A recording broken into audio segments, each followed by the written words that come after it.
alangkah baiknya untuk sebuah usaha itu jangan diawali dengan pinjam koperasi ataupun dalam bentuk apapun. Sepunyanya kita modal berapa, seadanya modal kita berapa, insya Allah itu lebih berkah daripada pinjam koperasi atau yang lainnya. Karena saya sudah ngalamin sendiri 2 kali pinjam, padahal pinjamnya banyak, tapi tidak ada sisanya. Tidak menyisakan bahwa ini adalah hasil dari usaha saya pinjam dari sebuah yang kayak gitu ya, Tan. Nggak ada, Mas. Yang saya punya modal 100.000 ternyata malah bisa sampai saat ini. Dan itu pun support dari orang tua gini. Terus usaha di rumah apapun masaurah itu benar-benar terjadi, Mas. Walaupun kita ibu rumah tangga, kita harus kreatif. Walaupun suami kita memberi nafkah, ya kita ibu rumah tangga tidak hanya cukup mengerti di dapur dan di kasur saja atau di sumur, tapi kita harus tahu dunia luar. Bukan berarti kita tidak bersyukur atas nikmat yang Allah berikan dari suami ya, rezeki suami ke kita, tidak. Tapi namanya seorang perempuan itu harus punya kegiatan yang positif ke depannya.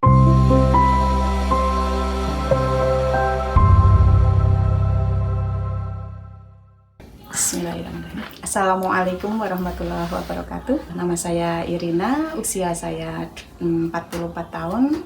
Saya tinggal di Kepatian Laksono, RT 5 RW 5, dan saya mempunyai 3 anak. Kebetulan juga saya single parent ya istilahnya. Pendidikan saya lulus SMP Muhammadiyah Laksono, SMP Muhammadiyah 3, dan saya juga melanjutkan dikejar paket di Prospek PKBM pada tahun 2020 saya lulusnya. Awal usaha saya pada tahun 2015 berpindah domisili dari Bogor ke Laksono karena saya memang setelah menikah saya mengikuti suami dan kembali lagi ke asal yaitu di Laksono tahun 2015. Awalnya itu saya berjualan teh gelas atau nasi bungkus lah gitu. Setiap kali jualan ya paling hanya Paing, pasaran Laksono itu Paing dan Wage. Tapi sehari-harinya saya beraktivitas di area pasar Laksono itu bantu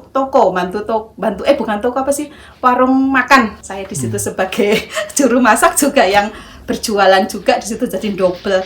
Nah, kebetulan waktu itu pasar bugar dan saya sewa kecil-kecilan tempat sih, bukannya sewa tapi hanya kontrak lah ya 1 tahun. Di samping pasar itu kepemilikannya Bu Siti kebetulan bermurah hati, tempatnya disewakan ke saya walaupun hanya 1 tahun, itu pun dengan dicicil 1 tahun saya bayar 2 kali, pertama kali 500.000 dan berikutnya pun 500.000. Nah dari situ saya mulai awal berusaha untuk hidup saya dan anak-anak saya.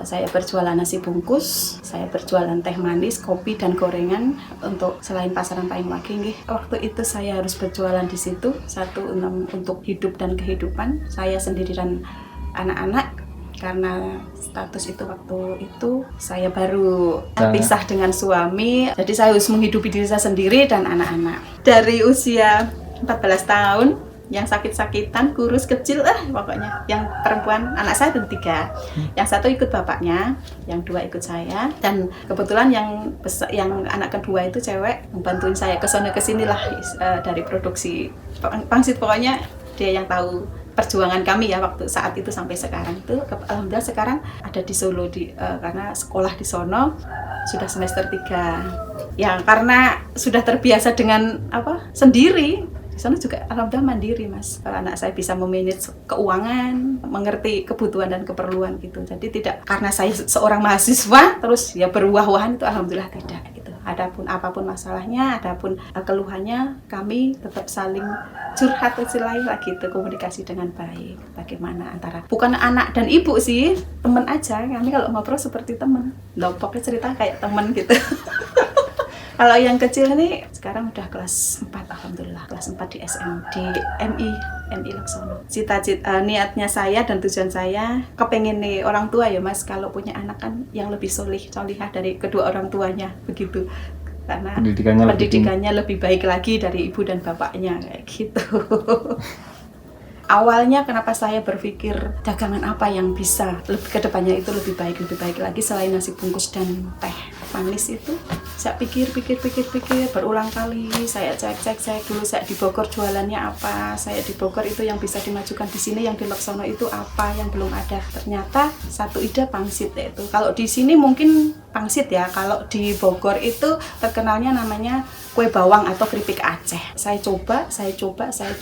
Pertama kali saya modal itu 500.000. Itu pun pinjam di salah satu koperasi dengan berat hati, memang harus pinjam ke depan tidak jadi.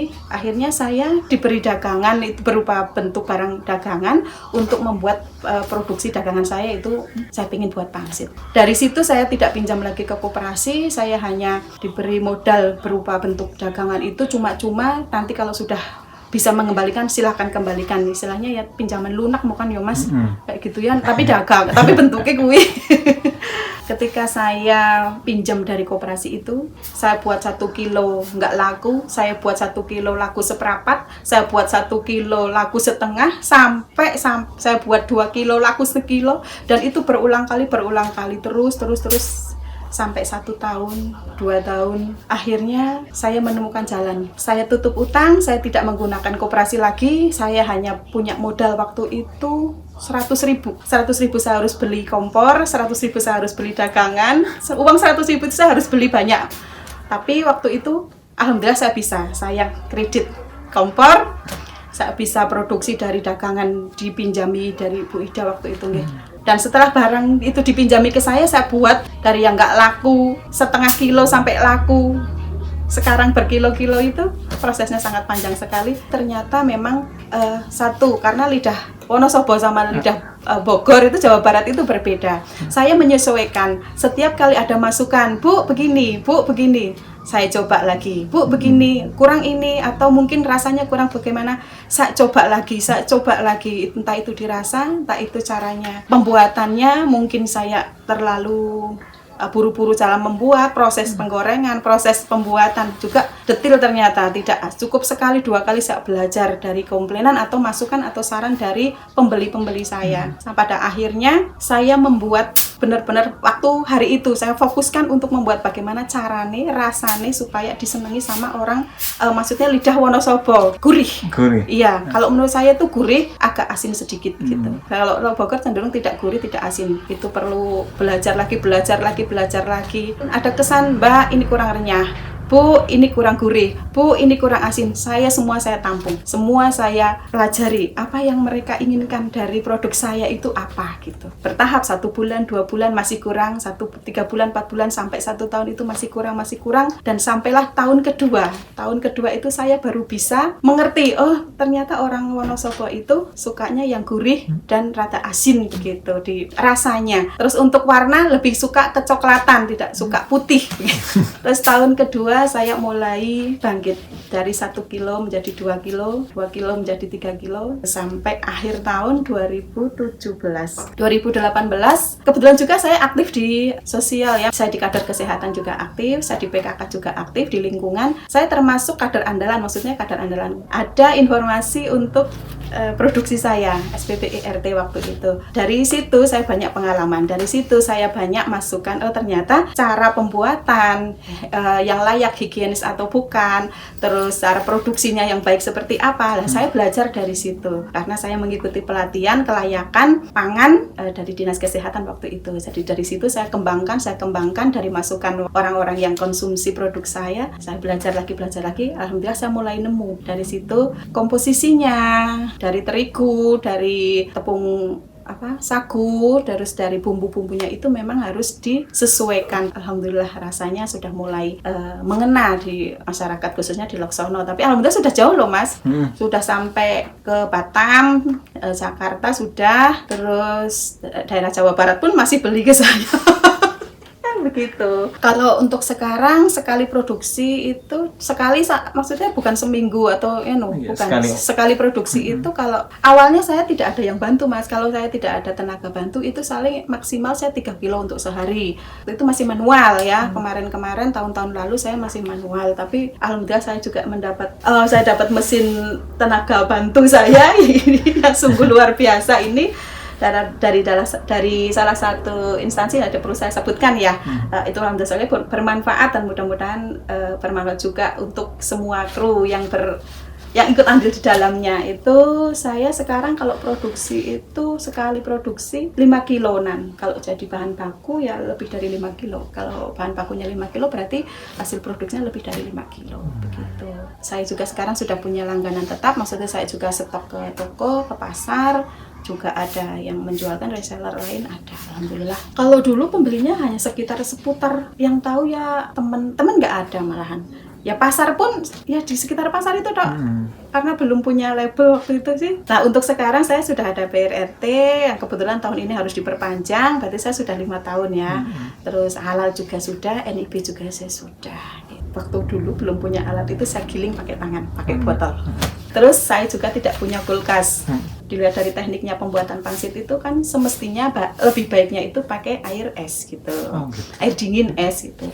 Tapi karena waktu itu saya tidak punya kulkas dan tidak punya penampungan untuk menyimpan es, jadi saya ide sendiri aja pakai air panas. Airnya saya rebus dulu, setelah separuh mendidih baru saya nguleni. Terus saya giling-giling, saya adonin, lembutin pakai botol, saya taruh di atas. Waktu itu belum punya meja, masih kayak digiling-giling. Saya dibantu sama anak saya, waktu itu usia anak saya baru 14 tahun lah, dia udah SMP kelas 1. Digiling, dipotong-potong satu-satu, intinya semuanya manual. Terus itu yang pertama kesulitan proses pembuatannya ya. Terus penggorengannya juga ya semua alat-alat lah mas, waktu itu alat-alat saya terbatas sekali, memang tidak punya apa-apa waktu itu. Kalau Wonosobo itu, kalau khusus Loksono itu kalau tahu produk saya sekarang, Anugrah punya Mbak Airin, udah pasti enak, begitu dijamin untuk rasa.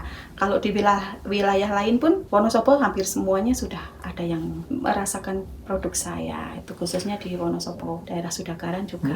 Saya pernah di situ ada toko juga sih dulu sih mas.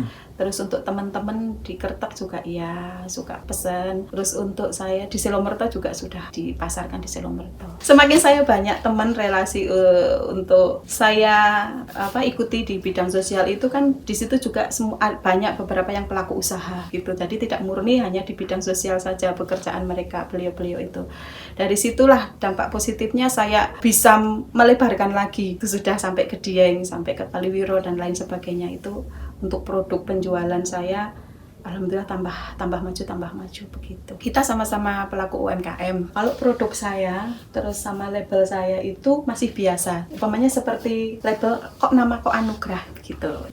Yang saya dapat itu jangan Anugrah. Kalau Anugrah itu sepertinya sudah umum dan itu tidak layak untuk makanan begitu.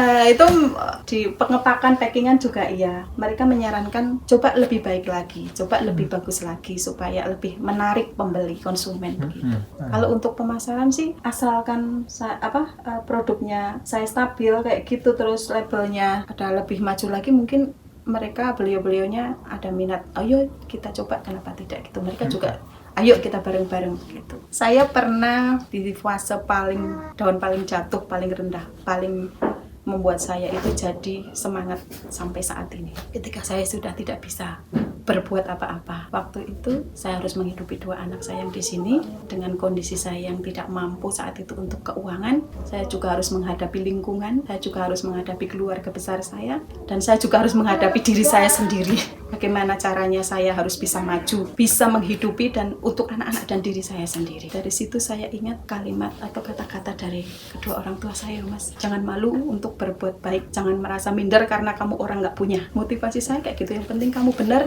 yang penting kamu jujur. Itu yang membuat saya semangat. Saya juga harus menerapkan itu untuk anak-anak saya. Mendidik anak-anak saya itu, 1, saya tanamkan ke anak-anak dari kecil, 1, belajar bertanggung jawab untuk diri sendiri. Ibadah, jangan tinggalkan sholat 5 waktu. Seburuk-buruk apapun itu, sesempit-sempit apapun itu, harus 5 waktu dijalankan. Menjadilah diri sendiri, terus semangat untuk diri sendiri itu bukan dari orang lain, tapi dari diri kamu sendiri. Yang intinya ketika anak-anak saya itu sedang dalam keadaan dia tidak percaya diri, dia merasa kok saya jadi orang, maksudnya berbeda dengan teman-teman. Mungkin yang teman-temannya itu mungkin di kalangan dari orang punya, sedangkan ibunya itu 1 single parent, yang kedua juga di sini orang tidak mampu. Menurut anak-anak saya mungkin kita bukan orang kaya gitu, tapi saya selalu mensupport gitu. Apapun ujiannya, apapun masalahnya, apapun yang kita hadapi itu satu, lihat ke diri saya gitu, maksudnya gitu. Saya tidak pernah menunjukkan sedih ke anak-anak, saya tidak pernah mengeluh ke anak-anak. Saya di depan anak-anak harus semangat. Jadi anak-anak itu saya lihat lihat tidak ada kata-kata mengeluh, tidak ada kata menyerah, tidak ada kata-kata lah kok kayak gini, itu nggak ada. Harus semangat. Nomor satu adalah anak-anak saya, dan tidak ada yang tidak mungkin di dunia ini kalau Allah sudah berkehendak. Patokannya saya itu satu, saya harus kuat untuk anak-anak saya. Dan penyemangat saya adalah anak-anak saya. Ingat kalimat kata-kata orang tua aja, jangan minderan, jangan blokro. Jadi orang itu lebih baik bermanfaat untuk orang lain daripada baik tapi kelihatannya tapi tidak bermanfaat untuk orang lain.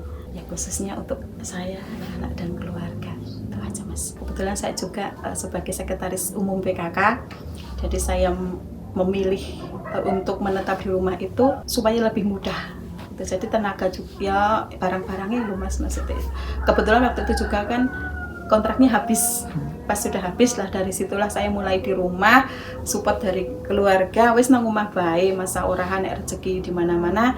Yang penting kita usaha, pasti itu sampai ke kita. Yang penting kita orang melukro, orang lelah gitu. Saya juga aktif di bidang sosial. Kebetulan mulai tahun 2018 saya sudah aktif di kelurahan, berarti ya 2017-18 saya di desa sebagai admin DTKS, admin SIKJ sampai saat ini. Jadi ya untuk menghemat waktu dan tenaga saya di rumah gitu, bisa semua tercover. Dulu waktu di sono itu mungkin salah satu mereka kenapa tidak mendekat itu karena tempat ya kurang layak dan tidak bersih begitu. Nah, setelah di rumah ya saya juga lebih tertata gitu, tempat dipisah untuk produksi di mana, tempat untuk yang lain-lain, kegiatan lain gimana, kan jadinya mungkin lebih itu aja, lebih tertata, lebih mantap untuk berproduksi gitulah, berkegiatan untuk kegiatan saya produksi ini. Minim itu 1 minggu 1 karton untuk terigu, dan kebetulan saya terigunya juga pakai nggak abal-abal, maksudnya bukan asal terigu yang kiloan itu enggak, saya ada pakai terigu, nggak usah sebut nama ya. Untuk produksi juga saya 2 kali penggorengan, 3 kali sudah tidak saya gunakan lagi untuk minyak gitu.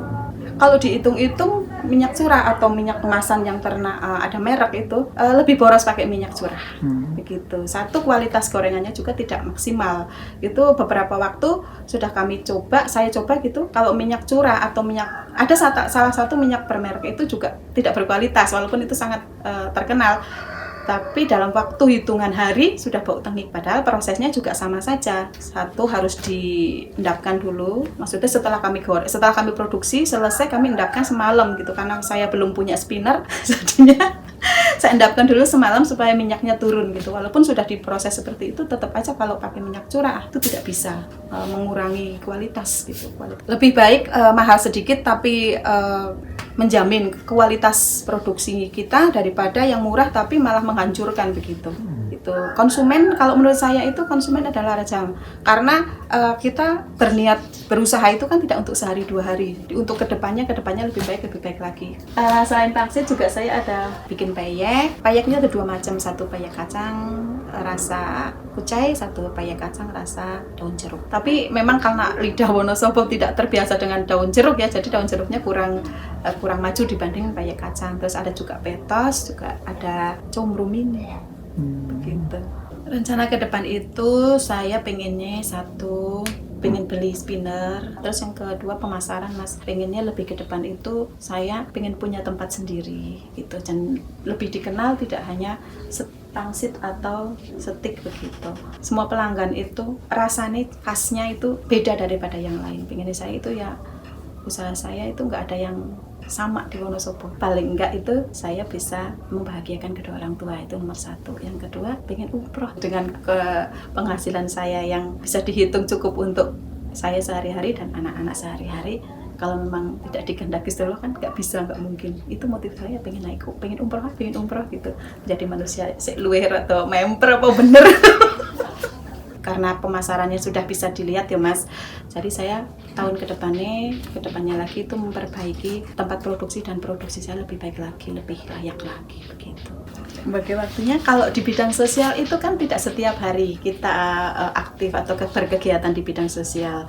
Ada waktu-waktu tertentu, kecuali kalau kita deadline ya, itu memang wajib harus di situ. Bagi waktunya, saya hari Sabtu, Jumat Sabtu itu saya fokuskan di produksi. Kebetulan juga saya ada tenaga yang bantu, maksudnya ketika saya produksi ada yang membantu, itu satu tenaga. Kalau sewaktu-waktu saya tidak bisa, saya menyerahkan ke tenaga bantu saya yang membantu saya di bidang produksi. Tapi saya khususkan kalau seminggu itu paling tidak itu Jumat, Sabtu, dan Ahad 3 hari. Dengan kondisi yang tidak punya apa-apa, hanya anak-anak saya, harta saya waktu itu tidak bawa apa-apa, hanya bawa nekat dan niat aja. Bismillah, la haula wala quwata, dari usaha yang menjadi tenaga juru masak sampai sewa tempat untuk saya usaha untuk menghidupi saya dan anak-anak saya yang kondisi anak sering sakit-sakitan, nggak punya uang, nggak punya beras. Belajar tidak mengandalkan orang lain, harus bisa sendiri, tidak boleh mengeluh. Itu dari kecil saya juga ditanamkan seperti itu. Buat pengusaha, sebesar apapun, sekecil apapun, kalau bisa, dan alangkah baiknya untuk sebuah usaha itu jangan diawali dengan pinjam koperasi ataupun dalam bentuk apapun. Sepunyanya kita modal berapa, seadanya modal kita berapa, insya Allah itu lebih berkah daripada pinjam koperasi atau yang lainnya. Karena saya sudah ngalamin sendiri 2 kali pinjam, padahal pinjamnya banyak, tapi tidak ada sisanya. Tidak menyisakan bahwa ini adalah hasil dari usaha saya pinjam dari sebuah yang kayak gitu ya, Tan. Nggak ada, Mas. Ya, saran saya sih untuk semuanya kayak gitu, jangan pinjam koperasi atau kaitannya yang dengan ada bunga dan membunga itulah. Benar Mas, itu saya benar ngalamin nggak berkah. Yang saya punya modal 100.000 ternyata malah bisa sampai saat ini. Dan itu pun support dari orang tua gini. Wis usaha ning omah apapun masaurah itu benar-benar terjadi, Mas. Walaupun kita ibu rumah tangga, kita harus kreatif. Walaupun suami kita memberi nafkah, ya kita ibu rumah tangga tidak hanya cukup mengerti di dapur dan di kasur saja atau di sumur, tapi kita harus tahu dunia luar. Bukan berarti kita tidak bersyukur atas nikmat yang Allah berikan dari suami ya, rezeki suami ke kita, tidak. Tapi namanya seorang perempuan itu harus punya kegiatan yang positif ke depannya. Bagi teman-teman atau sahabat-sahabat saya dimanapun berada, barangkali minat atau niat, silahkan. Penasaran dengan produk-produk saya, silahkan hubungi saya. Jangan lupa like dan apa sih, Mas? Subscribe. Ngomongnya angel. Jangan lupa like dan subscribe di titik balik. Wassalamualaikum warahmatullahi wabarakatuh. Terima kasih.